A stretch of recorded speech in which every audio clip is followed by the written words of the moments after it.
I'm falling, I'm falling, I'm falling, I'm falling, I'm falling. Shouldn't be trusting me, I could be making it all up, you know. Out of control, you don't know. Babe, I'm a danger to myself. Good morning, good afternoon, good evening, whatever time it is that you are tuning in. This is Unapologetically Me, featuring me.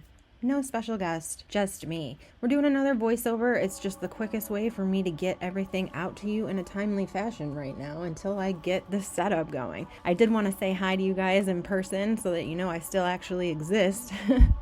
It's just not happening for me to get in front of a camera with the sound and everything because I have to keep moving everything around. So until I get that shit straightened out, it's just going to be like this. If you are new here, welcome. Thank you so much for clicking on this video. I hope that you enjoy it and you find something educational about it. You learn something from it, whether it be just something that you didn't know about this case if you're already familiar with it, or just as like I say in my description box, these are kind of cautionary tales. I mean, these are things that happen to our youth very, very often. And I think it's really important that we let our kids know, our grandkids know, our nieces, nephews, cousins, brothers, sisters, whatever, know that when partying, they have to be extra aware of their surroundings. And unfortunately, when you start messing with, alcohol or any other substance, your inhibitions go down and it can end up leading to something terrible happening. Part 2 is going to bring us into our fourth suspect, Bryan Patrick Miller, also known as the Zombie Hunter.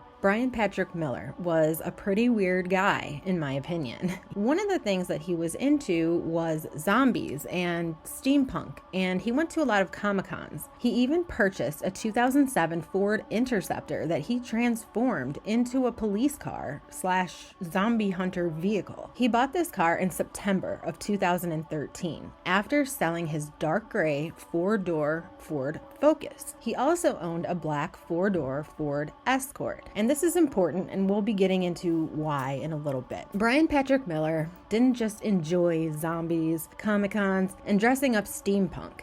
Those who knew him personally say he was known for collecting realistic photographs of dead bodies and posting connotations on Facebook, which included pictures of and women. In addition to being an Amazon delivery driver, he also worked at the Arizona Renaissance Fair in Apache Junction near Weeks Wash. But Bryan Patrick Miller was not even on police radar in the disappearance of Adrienne Salinas. In July of 2013, some major flooding occurred, turning the usually dry land into raging rivers of mud and water, making the search for Adrian even more difficult. On August 9th of 2013, Apache Junction resident Dan Kelly decided to check his property after the water receded. His land borders Weeks Wash, and it was here where he found the partial remains of Adrienne Salinas. This location was about 30 miles away from where Adrienne Salinas was last seen.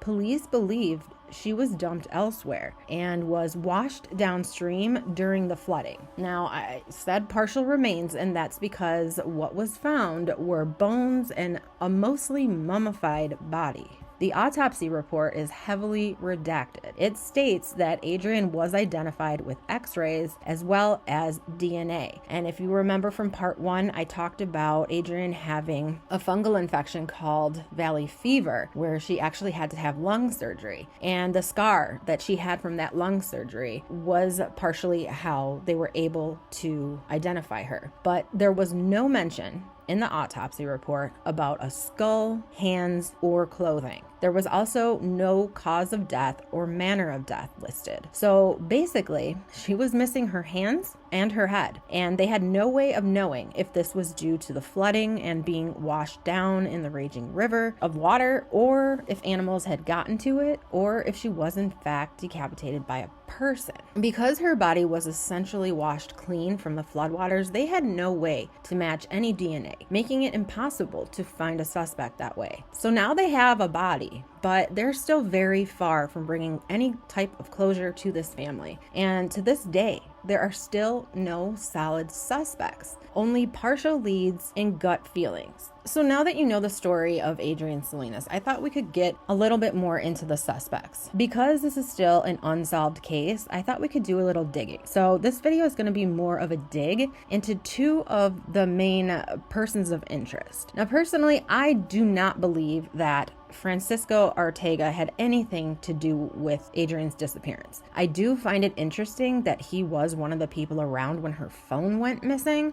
So whether or not he has her phone, I don't know why he would have taken it. I mean, who knows? Maybe there were nudes on there or something. I don't know. Maybe there were personal messages on there. Or maybe the police actually had it and lost it. We don't know. All we know is that that phone is missing. But I certainly do not think that Fran had anything to do with Adrienne's disappearance or death. And that's just my opinion. You may think otherwise, but when I give you some more information about these other two suspects that I think are far more likely to have done something to Adrienne, I think you too will feel that other than the fact that he could have been a better boyfriend, Fran had nothing to do with this. So let's begin with my suspect number one. Now this is someone I personally feel could be the main suspect here, but this is just my opinion, allegedly for entertainment, educational purposes only. Tom Simon Jr., the cab driver. We know that he was the last person Adrienne Salinas talked to before she went missing. He was also the last person to call her at 5:07 a.m. the morning she disappeared. Because he actually spoke with her on the phone, we don't know what was said during that conversation. And I do find it interesting that he leaves the gas station at 5:07 a.m. and her phone went dead at 5:07 a.m. and he called her at 5:07 a.m. In my opinion, it is possible that because he had already been waiting at the gas station for her to show up, that she told him she's still on her way. She was still walking to the gas station. Maybe he said, well, where are you? I'll drive to you. Maybe he didn't even tell her that. Maybe he pulled out of that gas station and continued to drive down Hardy to meet her. I mean, it's not unheard of. She was literally walking up the street to the gas station. He could have just drove down the street, saw her, opened his window down and been like, hey, did you call? I'm the cab. Did you call me? Get in. Something that kind of makes me think that this is a possibility is that there was another call to police from a woman who said that her cousin was a neighbor of Tom Jr.'s and that she heard a woman screaming in desperation from his apartment, and then he turns his music up full blast. We talked about this in part 1. There is also the coincidence that his cell phone was without a signal for about 12 hours on June 15th. Following that last call to Adrian. Though it has been said that the police checked all of this out and nothing ever came from it, it still, to me, makes him look very, very suspect. Suspect number 2, which I talked about right at the beginning. We're gonna go into this guy, because this guy is a piece of work. Bryan Patrick Miller, the zombie hunter. I already kind of talked about Bryan's odd and sickening interest at the beginning of this video, his obsession with horror and fantasy, but there's even more to add to his resume. Bryan Patrick Miller is a serial killer who took the lives of at least 2 women. But before we get into that, let me tell you what his own wife had to say about him. Police took a statement, which was quite disturbing, from Bryan Miller's wife of 8 years at the time. And she spoke of a terrifying existence with a man who was fascinated by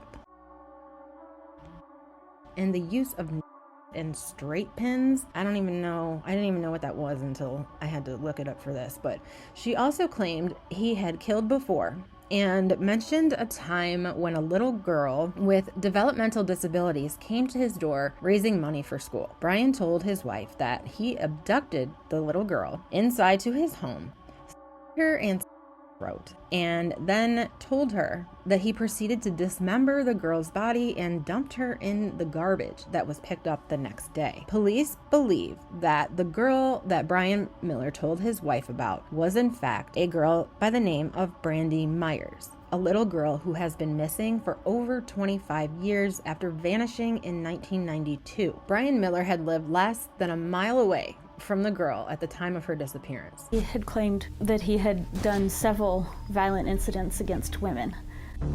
It was during our interview with Amy that she also told us about little Brandy Myers. He said he had grabbed her and dragged her into his house. He had stabbed her and then rode and killed her. His description was he then placed her body into a bathtub, had intended to fill it with cold water, and accidentally had filled it with hot water because he was so excited, I guess, was his best description. And then up her body and placed it in his trash can until the next trash day. And Amy provided one vital piece of information that led police to believe the story was true. She appeared to be mentally handicapped. That was all cops needed to know. Brandy Myers had gone out on the afternoon of May 26, 1992, to go door to door raising money for her school. She never returned home. Brandy's younger sister, Kristen, recalled walking with her big sister on their way to school and back on a route that took them right past Miller's house each day. It also happens that Brandy Myers did in fact have a diminished mental capacity, which was never released to the media. Her younger sister confirmed this and said Brandy was older, but it was like she was younger, if you know what I mean. January 2015, Bryan Patrick Miller was arrested in the cold case killings of 2 women in 1992 and 1993. It had also emerged that he had another woman he met in 2002, but was let off when he claimed it was self-defense. Melissa Ruiz Ramirez was out walking in Everett, Washington on May 23rd when she accepted a ride from a man whom she recognized from a friend's apartment complex. During the ride, they talked about how some of the trails and pathways near that complex were dangerous. Before Miller allegedly took Ruiz Ramirez to his work and stabbed her in the back with a 12-inch serrated knife. The charges against Miller were dropped after he argued that Ruiz Ramirez had tried to rob him. He moved back to Arizona shortly afterward and quietly resumed his life.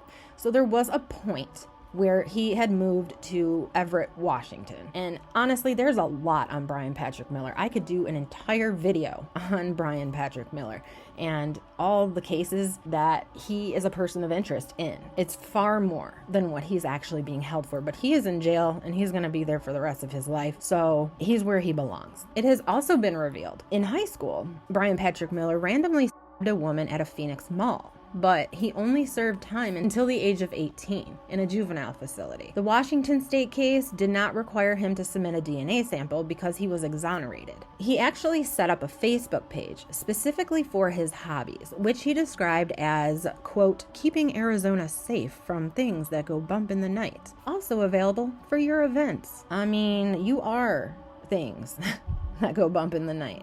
So that's a little ironic. DNA evidence collected by undercover officers tied Bryan Patrick Miller to the slayings of Angela Brasso, 22, and 17-year-old Melanie Bernis. The women disappeared 11 months apart while riding their bikes through Phoenix. Angela Brasso was killed in November 1992, and her body was found shortly after she went missing. Her head was found 11 days later in the Arizona Canal. Bernis's body was discovered about 1.5 miles away, floating in the water in September of 1993. Her turquoise bodysuit was discovered nearby. She had also been riding her bike near the canal. These bikes have never been found. Investigators took 6 months to link the killings through forensic evidence and failed to make a breakthrough until January 13th of 2015, when they arrested Miller on 2 counts of first-degree murder and kidnapping and 1 count of... Police said they tied the case to Miller through DNA, but they refused to say how they obtained the sample. Neither of the women's bikes have ever been found. Likely, they were taken as trophies. According to police, Bryan Patrick Miller denied any involvement in the killings during a police interview, though he did acknowledge living in the vicinity at the time of the murders and that he rode his bike on those bike paths. So what does this have to do with Adrienne Salinas? Well, the night that Adrienne Salinas was celebrating her friend's birthday party at her apartment, Bryan Patrick Miller was only a half a mile away at another party. After Bryan's arrest was made public, a good friend of his, after battling his conscience, came forward with some information to police. The man's name, Keen Azaria. Keen spoke about meeting Bryan 4 years earlier in the Arizona Steampunk Society, a virtual haven for lovers of all things Victorian. He said that they immediately hit it off. and that while many would think of Bryan as weird, he was weird as well, and they were both into the same things. He said, after our mutual interest in the aesthetics of steampunk let our paths to cross in 2010, Bryan and I were slowly but surely making the transition from acquaintances to friends. He said Bryan was very introverted and quiet and did take some time to warm up to him. But by 2011, Keene had grown to know the man beneath the zombie hunter persona. Keene also said after Bryan's arrest that he and most of Bryan's friends were taken aback by the revelation of his troubled past, which included a non-fatal 1989 incident in Paradise Valley, where he admittedly stabbed a random woman for inexplicable reasons, and another more recent incident, the one that occurred in Everett, Washington, which we already talked about with Melissa Ruiz Ramirez. Tempe Police Detective Alan Akey got a hold of Keene Azaria. 2 weeks after Bryan's arrest, he sent an anonymous tip to Tempe Police regarding Bryan's possible involvement in the abduction and murder of Adrienne Salinas. So Keene goes to the Tempe Police Station, and Detective Akey slides a photo of Bryan to him across the table, saying, quote, "Just to be clear, this is the guy we're talking about, right?" Unquote. Keene answers yes. Keene then begins explaining the reasons that he has become suspicious that Bryan Patrick Miller might be involved in Adrienne Salinas' disappearance. All through the spring and summer of 2013, Bryan Patrick Miller was showing signs that his anxiety and anger were reaching hostile levels. Coinciding with the rise in emotional stress came the turning of a new leaf regarding his physical health. By June of 2013, Bryan was attempting to get back in shape, and he had made a habit of hiking or biking Valley Mountains during the very early pre-dawn hours of the morning. This was a habit that proved compatible with his bouts of insomnia. These issues were also manifesting onto Bryan's main source of ventilation, his social media accounts. Mainly his Facebook. You know those people. They just gotta post everything on Facebook, right? May 31st, 2015, he posted, quote, "Who wants to either go walk with me on the trails of North Mountain Park or go for a bike ride in the morning," unquote. June 7th, 2013, he posts onto Facebook, quote, "Who is free and wants to get off their ass and exercise in the morning," unquote. June 8th, 2013, quote, "Well, once again, nobody wanted to go out and exercise with me this morning. What to do now? Unquote. Bryan's uncharacteristic efforts at being extroverted and socially ambitious were becoming more translucent. His unusually optimistic personality and outgoing social media posts were spliced with statements that reflected the dark world that he actually lived in, such as in this post from June 12th, 2013. Quote, "Unbearably lonely. I have been on the edge of giving up for years. I have had it. It just gets harder to bear as time goes by with each rejection in my life. I hate feeling alone. It hurts. I am heartbroken, and I have been for some time, and it's been getting to me lately. One day, I will be noticed, and I will not be cast aside." Unquote. June 13th, 2013, quote, "My heart has been stepped on. It has been shattered at least 100 times."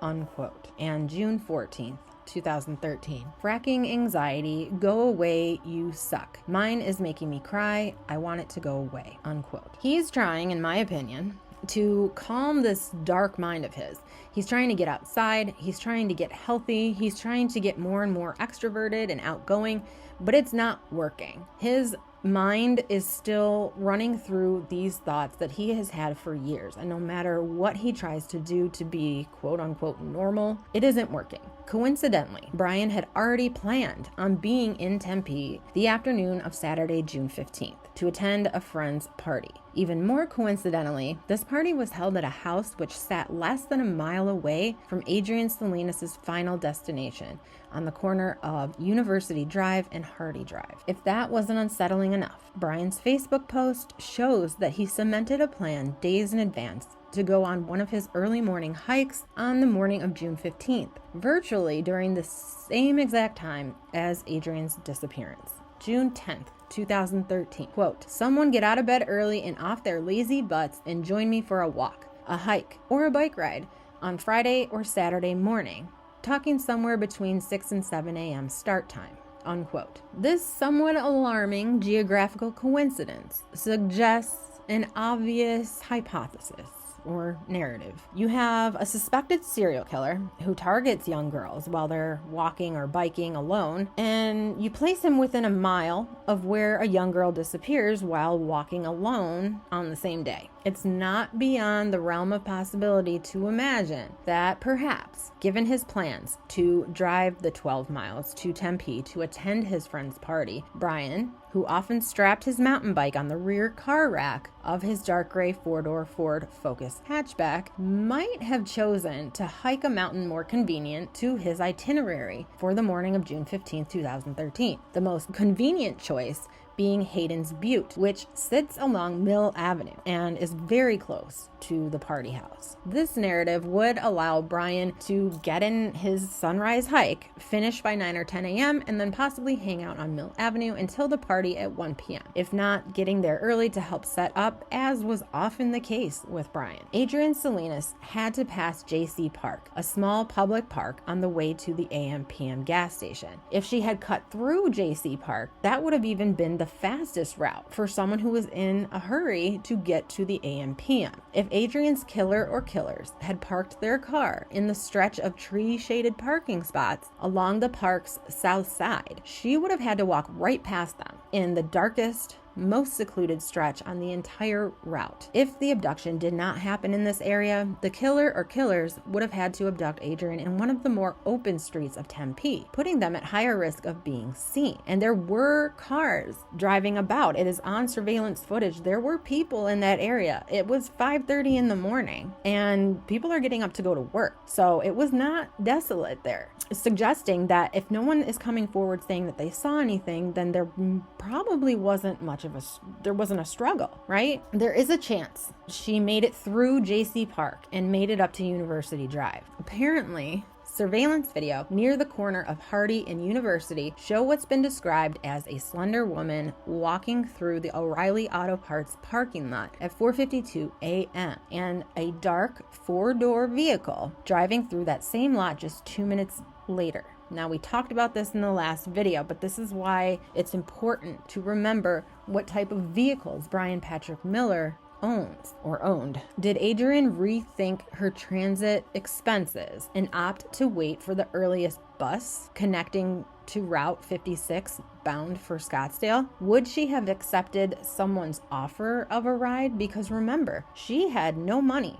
to pay a cab. August 6th, 2013, another post from Bryan Patrick Miller pops up on Facebook. Quote, "I will be on extended hiatus from my group function. This includes the steampunk group. I will still be involved with anything I have already agreed to be a part of. Other than that, don't expect to see me. Scheduling of events along with emotional problems, I just can't do it. I have had a bad couple days right now. I'm not just sad, I'm angry. I don't deserve what I am being dealt right now, and it needs to change."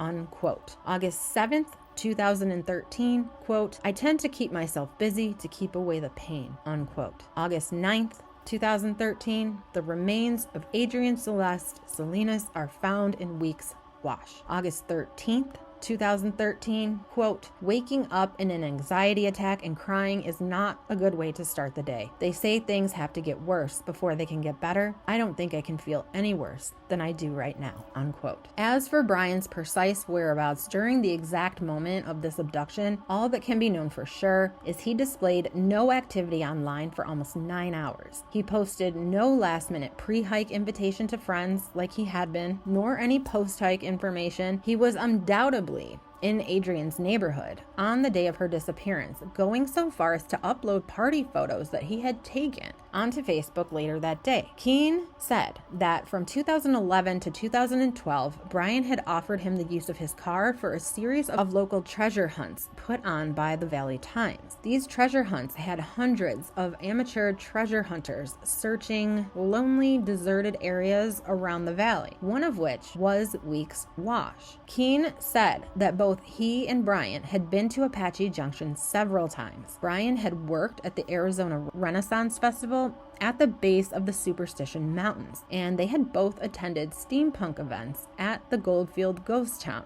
where he'd done a few novelty photo shoots in the area. At the time of Adrian's disappearance, Bryan owned 2 cars, a dark gray Ford Focus hatchback and a matte black Ford Escort. The Focus was put up for sale in September of 2013 after he purchased the 2007 Ford Police Interceptor he would later become known for. The Escort was discovered under a tarp in the backyard of his residence during the 2015 investigation and left there after the investigation, where it mysteriously disappeared soon after. So far, the detectives have released no information regarding the guilt or innocence of Bryan Patrick Miller in the disappearance and death of Adrienne Salinas. The narrative, the hypothesis that Keene presented, is based on nothing but circumstantial evidence. The fact that Bryan Patrick Miller was within such close proximity to Adrienne Salinas on the day she vanished is, at the very least, just a coincidence, disturbingly, but it in no way proves his involvement in her death. However, the coincidence may prove nothing, but it shouldn't be overlooked. Perhaps all of this is nothing more than a long string of coincidences. Perhaps Bryan Patrick Miller is exactly what he claims to be, an innocent man who does admit to a Paradise Valley woman in 1989 and who was identified by both a surviving victim from Washington and an eyewitness from Phoenix. An innocent man who had to defend himself from a knife-wielding Melissa Ruiz Ramirez in 2002 and who happened to live less than a mile away from little Brandy Myers when she went missing in May of 1992. An innocent man whose DNA mysteriously ended up on the mutilated bodies of Angela Brasso and Melanie Bernis, and who collects realistic photos of dead women. An innocent man whose own mother suspected him of being involved in the Canal murders, which were Angela and Melanie, and who just happened to be less than a mile away from Adrienne Salinas on the same day that she vanished. It is possible Bryan Patrick Miller really is always at the wrong place at the wrong time with the wrong people. Perhaps he truly is the all-time reigning king of unfortunate coincidence. But you guys know how I feel about coincidences. I don't believe in them. Coincidences to me are red flags. As of 2021, I said in my first video, a new detective has been assigned to the Adrienne Salinas case. This is Detective Gregory Duarte, and he said that he felt a calling to her case, and he is very adamant that he will be the one to solve it. While Bryan Patrick Miller is certainly a person of interest, Detective Duarte does not feel that Bryan Patrick Miller's MO fits this case.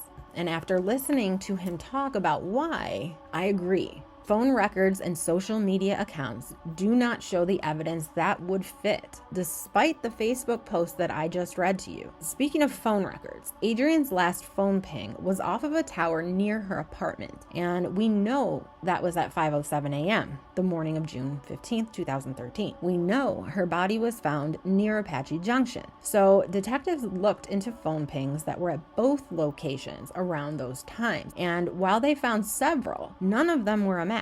What I mean is, none of those people ended up being considered suspects. They were all ruled out. But those were people whose cellular phone companies were cooperative in this investigation. There was one cell phone company that, despite a warrant and a court order, did not provide information needed. And that cell phone company was T-Mobile. To this very day, T-Mobile has refused to cooperate and turn over any records. It is very possible that Adrienne's killer used T-Mobile as their cellular provider. My opinion, I do agree with Detective Duarte that it's not Bryan Patrick Miller. As good as he looks for this, I just feel based off evidence and the overall shadiness of Tom Simon Jr., the cab driver, he is who we need to look at. I think that he waited for Adrian to get up to the gas station, and when he called her and her phone went straight to voicemail, he drove down the street and saw her walking. I think he may have rolled his window down and said, "Hey, did you call a cab? Or are you the one that's looking for the cab? Or are you Adrian?" And she said yes. And he said, "All right, hop in. You know, I'm your guy." Remember, the phone that was found in Adrian's driver's seat, that could have been at 5:07 a.m. when that phone died. Probably because she was texting a gajillion times to Bryan and also calling for this cab. Her phone eventually died. So she tossed it in there and started walking up the street. I also wonder if the lack of her having money had anything to do with it, or if he could have just preyed on her because of the state that she was in. But knowing that she had no money to pay him, I wonder if she told him this after maybe he drove her so far and he got pissed about that. Maybe he snapped. I cannot forget the phone call to police from that woman whose cousin heard a woman screaming in desperation from his home a couple weeks after she went missing.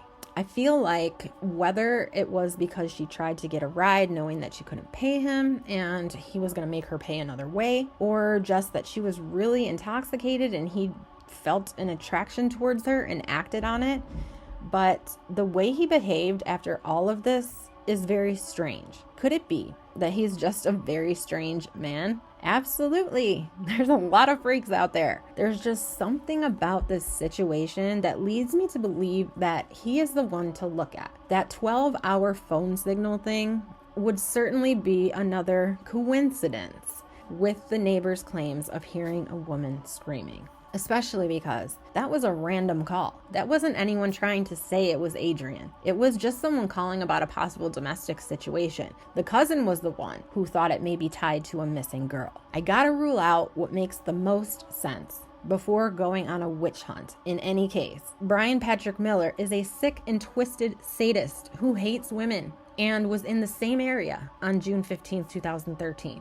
But from all accounts, he was there after Adrian went missing. He would have been riding his bike near his home in the early AM, not the home of the party, in my opinion. I know that it's possible that he could have done that biking thing that we talked about earlier that Kane suggested, but I just think it doesn't make sense that he would do that. There were also, and this is the big one, this is what Detective Duarte talked about, there were no signs of any knife wounds on Adrian's remains, and they did only have partial remains, but a lot of times in knife injuries, you can see the nicks on bones and things like that. There was nothing to indicate that a knife was used on Adrian. Yes, she was found decapitated, but there was no indication, according to the autopsy findings, that her head was removed intentionally. So, and that's according to the medical examiner. Bryan Patrick Miller's MO is always using a blade. He has always used a knife. Could Bryan Patrick Miller have done this? Yes. There's not a doubt in my mind that he could have done this and would have if he had had the chance.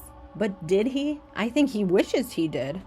But no, I think it was Tom Jr. That's my final answer, allegedly for educational entertainment purposes only. But what do you think? That's all I have for today. You guys can let me know in the comment section if you wanted me to do more on Bryan Patrick Miller, but I would like to move on to another case. I have a few that I have been hanging on to, and I have been letting current things kind of take over, but I do have another case that is just equally as nauseating and just like what, and I really would like to present that one to you guys next. But I'm always willing to talk more about a case if you feel that I didn't explain enough. So just let me know in the comment section below. Have a great rest of your week, and I will catch you guys on the next one. Bye bye. Oh, you don't